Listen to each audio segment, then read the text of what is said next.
185.000 guerreros. El ejército más poderoso de su tiempo descansaba confiado en su inminente victoria sobre una ciudad sitiada. Sus escudos brillaban bajo la luz de la luna. Sus espadas aguardaban el momento del ataque final. Eran hombres experimentados, veteranos de innumerables batallas, pertenecientes al temido imperio asirio. Pero algo extraordinario estaba a punto de suceder. Algo que cambiaría para siempre el curso de la historia. El año era aproximadamente 701 a.C. Y Jerusalén se encontraba en una situación aparentemente imposible.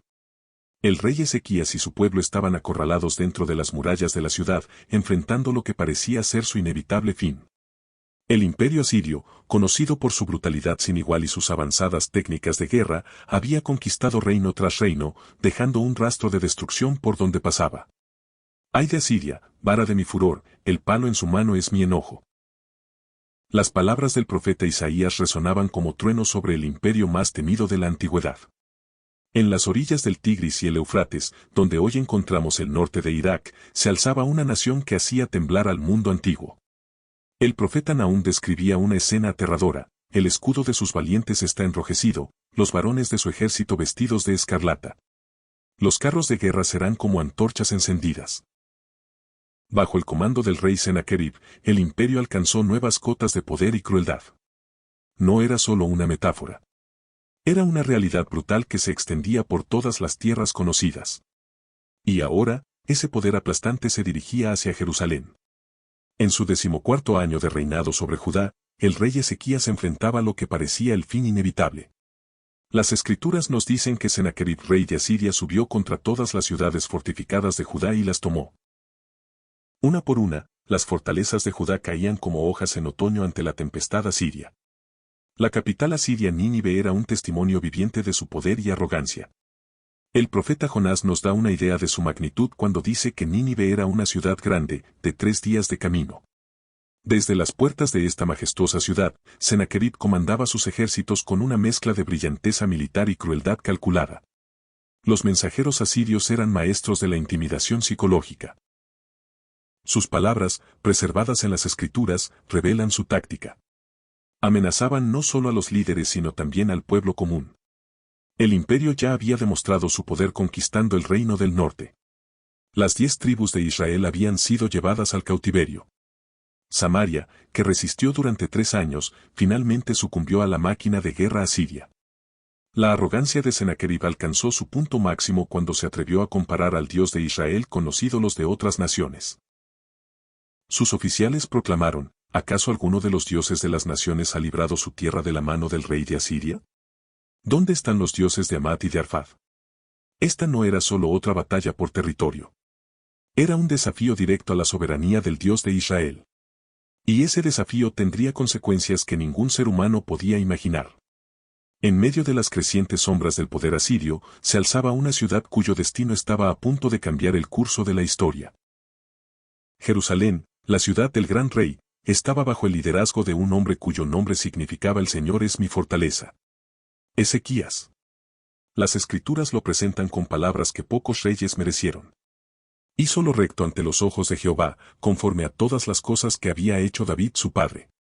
En un tiempo de compromiso moral y espiritual, Ezequías brillaba como una luz en la oscuridad. Desde el comienzo de su reinado a los 25 años, Ezequías demostró una determinación extraordinaria. El texto sagrado revela que en Jehová Dios de Israel puso su esperanza, y no hubo después de él ninguno como él entre todos los reyes de Judá. Esta no era una confianza superficial, sino una fe que sería probada en los momentos más oscuros. Su primer acto como rey fue restaurar el templo del Señor, que había sido descuidado y profanado. Las puertas del templo, cerradas por su padre Acaz, fueron reabiertas en el primer año de su reinado. Esta no fue solo una reforma arquitectónica. Fue un despertar espiritual que comenzó en el corazón del rey. Bajo su liderazgo, Jerusalén experimentó una transformación notable. Los levitas fueron convocados a purificar el templo. La adoración fue restaurada. Los sacrificios fueron reinstituidos. Y el pueblo comenzó a celebrar la Pascua de nuevo, una festividad que no había sido correctamente observada durante generaciones. Pero Ezequías no era solo un reformador espiritual. Era también un administrador sabio y un estratega prudente. Conociendo los peligros que rodeaban su reino, fortaleció las defensas de Jerusalén. Una de sus obras más notables fue el túnel de Siloé, una obra maestra de ingeniería antigua que garantizaría agua para la ciudad incluso durante un prolongado asedio. El polvo levantado por miles de pies marchando podía verse desde lejos como una nube siniestra acercándose a Jerusalén. El ejército asirio, con su aterradora reputación, venía. La primera demostración de fuerza llegó a través de Rabsacés, un alto funcionario de Sennacherib. No vino con espadas desenvainadas sino con palabras afiladas como navajas. Posicionándose cerca del acueducto del estanque superior, comenzó su discurso de guerra psicológica. Sus palabras, preservadas en detalle en las escrituras, eran una mezcla calculada de intimidación y seducción. Di a Ezequías, así dice el gran rey, el rey de Asiria, ¿qué confianza es esta en que te apoyas? ¿De qué consejo o de qué fuerzas te valdrás para rebelarte contra mí? Rabsacés, versado en la cultura local, habló en hebreo, no en arameo, para que todo el pueblo sobre las murallas pudiera entender sus amenazas. Era una táctica deliberada para sembrar el miedo y la discordia entre los habitantes de Jerusalén. Los funcionarios de Ezequías suplicaron, te rogamos que hables a tus siervos en arameo, porque nosotros lo entendemos, y no hables con nosotros en judío a oídos del pueblo. Pero el funcionario asirio simplemente alzó su voz aún más, gritando en hebreo para que todos escucharan. La estrategia asiria era clara. Primero desacreditar el liderazgo de Ezequías. Luego cuestionar su confianza en Dios. Finalmente ofrecer una alternativa tentadora. No os engañe Ezequías. Así ha dicho el rey de Asiria, haced conmigo paz, y salid a mí, y comed cada uno de su vid y de su higuera. El momento más blasfemo llegó cuando Rabsacés se atrevió a comparar al Dios viviente con los ídolos muertos de otras naciones. Pero el pueblo permaneció en silencio, siguiendo las instrucciones de su rey. Era un silencio que hablaba más fuerte que cualquier respuesta. Un silencio de confianza en Dios. Ante las amenazas asirias, la reacción de Ezequías revela el verdadero carácter de un hombre de Dios. Cuando el rey Ezequías oyó esto, rasgó sus vestidos, se cubrió de cilicio y entró en la casa del Señor. No fue un gesto de desesperación. Fue un profundo acto de humildad y dependencia en Dios. El contraste no podía ser más evidente. Por un lado, el orgulloso imperio asirio confiando en su poderío militar. Por el otro, un rey arrodillado ante el Dios del universo, reconociendo su total dependencia de él. Ezequías no solo oró sino que derramó su corazón ante el Señor con sabiduría. Envió a sus principales funcionarios vestidos de cilicio al profeta Isaías. La oración de Ezequías en el templo es uno de los momentos más conmovedores en la narrativa bíblica. Extendió la carta amenazante de Sennacherib ante el Señor, un gesto simbólico que demostraba su completa confianza en Dios. Jehová de los ejércitos, Dios de Israel, que moras entre los querubines, solo tú eres Dios de todos los reinos de la tierra. Tú hiciste el cielo y la tierra. Inclina, oh Jehová, tu oído, y oye. Abre, oh Jehová, tus ojos y mira. En su oración, Ezequías reconoció la realidad de la situación. Sí, los asirios habían destruido naciones y sus dioses. Pero entendía la diferencia fundamental. Es verdad, oh Jehová, que los reyes de Asiria han destruido todas las naciones y sus tierras, y que echaron al fuego sus dioses, porque no eran dioses sino obra de manos de hombres. La conclusión de su oración revela la verdadera razón de su súplica. Ahora pues, oh Jehová Dios nuestro, líbranos de su mano, para que sepan todos los reinos de la tierra que solo tú eres Jehová. Ezequías no solo oraba por la supervivencia de Jerusalén. Oraba por la gloria del nombre del Señor. La respuesta divina no se hizo esperar. Sus palabras sonaron como truenos en medio de la tormenta. A través del profeta Isaías, Dios dirigió primero su palabra contra la arrogancia del imperio asirio. Esto dice Jehová acerca del rey de Asiria. No entrará en esta ciudad, ni arrojará saeta en ella, ni vendrá delante de ella con escudo, ni levantará contra ella baluarte. Era una promesa que parecía imposible ante el poder abrumador del ejército asirio. Pero Dios continuó desmontando pieza por pieza la presunción asiria. ¿A quién has herido e insultado? ¿Contra quién has alzado la voz y levantado tus ojos en alto? Contra el Santo de Israel. Luego llegó la revelación sorprendente. Todo el poder y las conquistas asirias eran en realidad parte del plan divino. Dios había usado a Asiria como instrumento, pero ahora ese instrumento había olvidado quién lo sostenía. La profecía incluía no solo la protección de Jerusalén sino también una señal para confirmar la palabra divina. Una promesa triple: liberación inmediata, restauración gradual y prosperidad futura. Lo que brotare de suyo eso comeréis este año, y el año segundo lo que naciere de suyo. Y el año tercero sembrad y segad, y plantad viñas y comed el fruto de ellas. El remanente de Judá no solo sobreviviría. Volvería a echar raíces y produciría fruto. No por fuerza militar ni sabiduría humana, sino por el celo del Señor de los ejércitos. El sol se puso sobre Jerusalén mientras 185,000 soldados asirios acampaban alrededor de la ciudad. Las tiendas se extendían hasta donde alcanzaba la vista y las hogueras del enemigo brillaban como estrellas caídas a la tierra. Dentro de las murallas de la ciudad, el pueblo de Judá esperaba, sostenido únicamente por la palabra profética y su fe en su Dios. Esa misma noche. Con esas dos palabras comienza el relato de uno de los eventos más extraordinarios en la historia bíblica.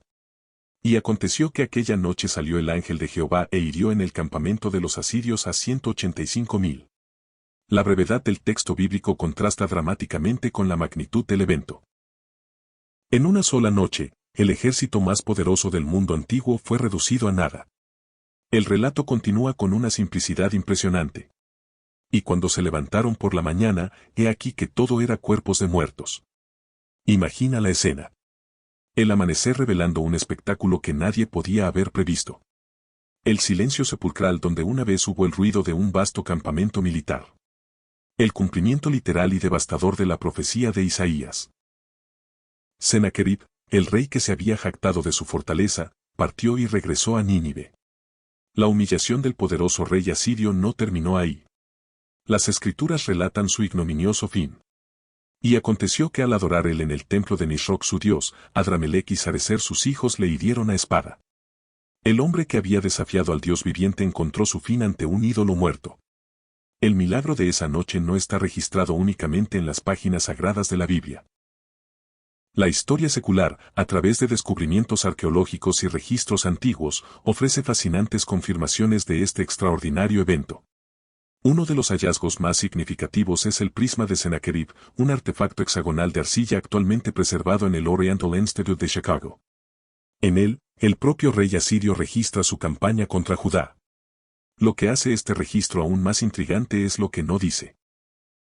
Sennacherib se jacta de haber sitiado Jerusalén, diciendo que mantuvo a Ezequías como un pájaro en una jaula, pero curiosamente no menciona haber conquistado la ciudad. Para un rey que detallaba meticulosamente sus victorias, este silencio es ensordecedor. Se alinea perfectamente con el relato bíblico. El historiador griego Heródoto, conocido como el padre de la historia, también registra una tradición interesante sobre el ejército asirio, mencionando una plaga que destruyó el equipamiento militar asirio durante la noche. Aunque los detalles difieren del relato bíblico, es notable que una fuente independiente confirme un desastre nocturno inexplicable que diezmó al ejército asirio. Los registros asirios también confirman otro detalle importante del relato bíblico. El asesinato de Sennacherib a manos de sus propios hijos. Las crónicas babilónicas mencionan este regicidio, corroborando el relato bíblico con precisión histórica. Las excavaciones arqueológicas en Jerusalén han revelado los extensos preparativos de Ezequías para el asedio, especialmente el impresionante túnel de Siloé. Esta obra maestra de ingeniería antigua, excavada en roca sólida, puede visitarse todavía hoy, atestiguando la veracidad del relato bíblico. Estas cosas les acontecieron como ejemplo, y están escritas para amonestarnos a nosotros. Con estas palabras se nos recuerda que la extraordinaria historia de la liberación de Jerusalén no es solo un relato histórico, sino una fuente inagotable de lecciones para nuestras vidas hoy. La primera y más profunda lección viene de la propia actitud de Ezequías ante la crisis. Cuando se enfrentó a una amenaza aparentemente insuperable, su primera reacción fue buscar el rostro del Señor. Tomó Ezequías la carta de mano de los embajadores y la leyó, y subió a la casa de Jehová y la extendió delante de Jehová. Este gesto sencillo pero profundo nos enseña que nuestras mayores batallas se ganan primero en el lugar de la oración. El contraste entre la confianza humana y la confianza divina es impactante en esta narrativa. Sennacherib confiaba en su poder militar, en su experiencia de batalla, en sus abundantes recursos. Ezequías en cambio declaró al pueblo: con él está el brazo de carne, mas con nosotros está Jehová nuestro Dios para ayudarnos y pelear nuestras batallas. También hay una poderosa lección sobre el peligro de la arrogancia. Antes del quebrantamiento es la soberbia. Sennacherib no solo desafió un reino terrenal. Se atrevió a burlarse del Dios viviente. Su dramática caída sirve como advertencia perpetua sobre las consecuencias del orgullo. La historia nos enseña sobre la importancia de equilibrar la fe con la acción. Ezequías no solo oró. También fortaleció las defensas de Jerusalén, construyó el túnel de Siloé, preparó armas. La verdadera fe no nos hace pasivos.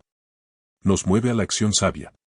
La historia de la liberación milagrosa de Jerusalén resuena a través de los siglos como un testimonio eterno del poder y la fidelidad de Dios. Recapitulando este extraordinario viaje, vimos el enfrentamiento entre dos poderes. El mayor imperio terrenal de su tiempo y el Dios Todopoderoso. De un lado, 185.000 soldados, carros de guerra y una reputación de invencibilidad. Del otro, un rey que eligió arrodillarse, un profeta que se atrevió a proclamar la palabra del Señor y un pueblo que decidió confiar. Cuando el sol salió aquella mañana histórica, revelando el campamento asirio cubierto de cadáveres, no fue solo una victoria militar lo que se contempló. Fue la vindicación de la fe. Fue la demostración de que no hay fuerza humana que pueda resistir cuando Dios se levanta a defender a su pueblo. Esta narrativa continúa hablando poderosamente a nuestra generación.